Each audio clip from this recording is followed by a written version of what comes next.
nuevamente con Alex Profe, esta vez para explicarle la clasificación de sustancias químicas. Existían muchas sustancias químicas, pero ¿qué tuvieron que hacer los químicos? Tuvieron que clasificarlas en una serie de funciones químicas. Las funciones químicas o familias son aquel conjunto de propiedades comunes que caracterizan a una sustancia, que le dan nombre propio a esa sustancia. Pero esas sustancias también tienen algo que también los caracteriza o que los identifica, que se llama grupo funcional. El grupo funcional es un conjunto de átomos o grupo de átomos con características similares que constituyen o que caracterizan a una función química. Hay 4 funciones químicas. Las 4 funciones químicas conocidas son función química o familia óxidos o anhídridos, función química o familia ácidos, función química o familia hidróxidos o bases y función química o familia sales. Estas son las 4 grandes funciones químicas que hay en la química general. También se le puede llamar familia, se conocen como función química o familia. A esa función química o familia los caracteriza algo, un grupo funcional. A los óxidos los caracteriza por lo menos que siempre contienen ¿qué? Contienen oxígeno y un elemento metal y un elemento no metal. A la función química o familia ácido siempre lo caracteriza que se escriben siempre con H, o sea que van a empezar con hidrógeno, HCl, HNO3. La función química o familia hidróxido o base lo caracteriza algo, lo caracteriza el grupo OH. Para que esa familia o para que usted identifique óxidos, ácidos o bases, entonces tiene que identificar ¿qué? Tiene que saber su grupo funcional. Y la función química o familia sales la caracteriza la combinación de iones. Vamos a entrar ahora a función química óxidos o anhídridos. Óxidos o anhídridos. Entonces, en los óxidos o anhídridos, esta familia se caracteriza porque son compuestos binarios. Binario significa compuesto formado por 2 elementos. Y uno de ellos siempre es el oxígeno. El otro elemento puede ser un elemento metal y puede ser ¿qué? Un elemento no metal. Para nuestro curso de química hemos sacado 36 elementos esenciales. No quiere decir que los demás no los vayamos a tocar o no son fundamentales. Sí son fundamentales, pero hemos sacado los principales, los que realmente encontramos en nuestra vida cotidiana. Estos elementos tendrán que, tienen su respectivo ¿qué? Estado de oxidación.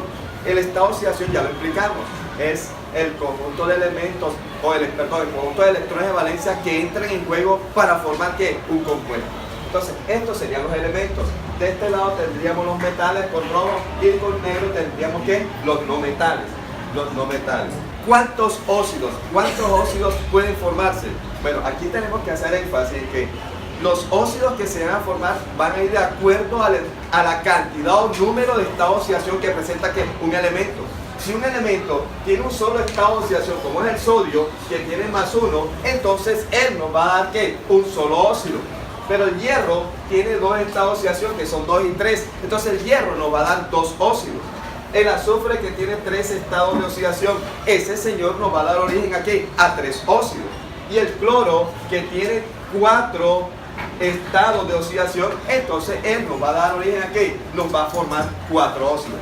O sea que de acuerdo a la cantidad de estado de oxidación que tenga un elemento, así va a ser la cantidad de óxidos formados. ¿Cómo escribir la fórmula de un óxido?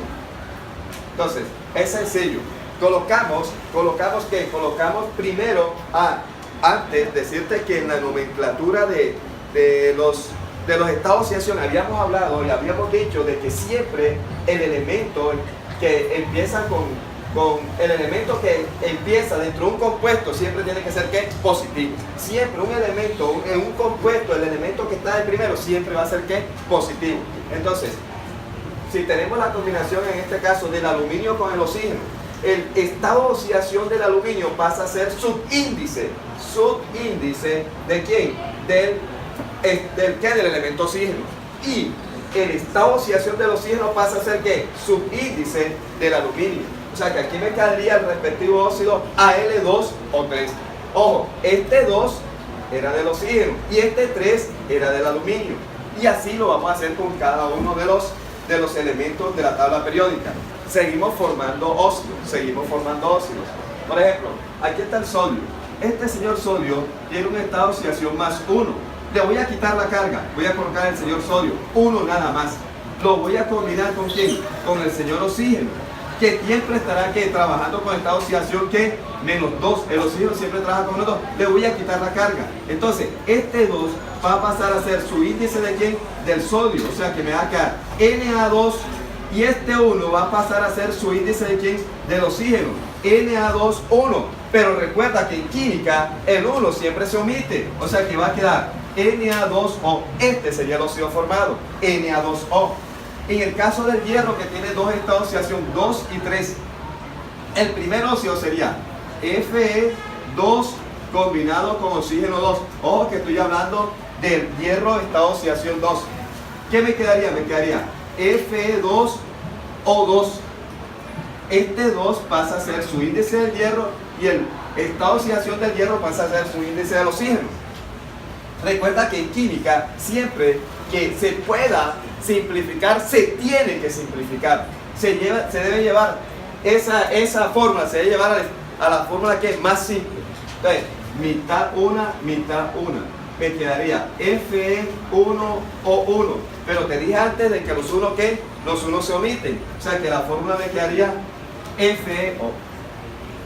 Con estado de oxidación de 3, entonces me quedaría Fe2 combinado con oxígeno, Fe3 combinado con oxígeno 2. Ya aquí lo podemos realizar. Me quedaría Fe2O3. ¿Ya? Recuerda que el estado de oxidación del oxígeno siempre va a ser su índice del elemento que está ahí en ese momento. Y el estado de oxidación de ese elemento pasa a ser su índice del oxígeno. Con el azufre, ya vamos más práctico, ya aprendimos. El azufre tiene estado de oxidación 2, 4, 6. Con 2, ¿cómo me quedaría? Me quedaría S2O2. O sea que al final me va a quedar SO. ¿Ves? Se simplifica inmediatamente. Con 4 me quedaría S4O, S2O4. Simplifique, me quedaría SO2. Con 6 me quedaría S6O2, S2O6. S2O6. Mitad 1, mitad 3. ¿Qué me quedaría? SO3. Recuerda que el estado de oxidación de los oxígenos es 2. En este caso el del azufre es 4. Aquí era 2 y el azufre era 2. Aquí era 2 y el azufre era 6. Este 6 pasó acá y este 2 pasó acá. Entonces me quedaría los respectivos óxidos del azufre sería SO, SO2, SO3. Con cloro sería 1, 3, 5 y 7. Ya vamos más rápido. Con cloro 1 sería Cl2O. Recuerda que el oxígeno siempre trabaja con 2. Con 3, ¿cómo quedaría? Quedaría Cl2O3. Con 5, ¿cómo quedaría? Cl2O5. Y con 7 quedaría Cl2O7. Recuerda que estamos hablando de ¿qué? De los óxidos. ¿Cómo se forma un óxido? Un óxido se forma por la combinación de ¿qué? De dos elementos. Uno de ellos siempre va a ser el oxígeno. El otro puede ser un metal y un no metal. ¿Cómo lo formamos? Con transferencia de ¿qué? De los respectivos estados de oxidación. ¿El estado de oxidación de quién? Del elemento pasa a ser su índice del oxígeno, y el estado de oxidación del oxígeno, que siempre es 2, pasa a ser ¿qué? Su índice del elemento ¿qué? Metal o no metal en ese momento. Gracias.